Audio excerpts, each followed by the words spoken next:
электриктер. Главный вводной автоматқа үстінен фаза 0 кирди, астынан фаза 0 чыгып, реле напряжениега берилет. Реле напряженияны мындай караш керек. Мына бул жакта in деп турат, астында out деп турат. In жактан киргизиш керек. Мына n, l деп турат, фаза 0, то есть 0 фаза. Ошондон киргизип, кайра 0 фазадан чыгарабыз.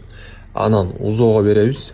Бул схема подключения реле бүттү. Эми схема подключения узоого келдик. Узоого келгенден кийин астынан чыгарып, кайра үстүнө 0ду беребиз. Бул жагы фаза.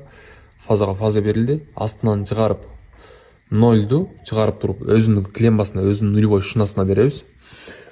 Фазаны болсо, ошол группага беребиз. Кайсы группага? Мисалы менде бир эле группа, ошол үчүн бир эле узоо койдум.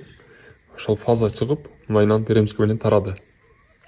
А если силерде эки узоо болсо, мисалы мындан жанында дагы бир узоо, анын нулевой клеммасы өзүнчө болот, отходящий чыккан фаза өзүнчө башка группага барып отурат да. Ошондой болуш керек.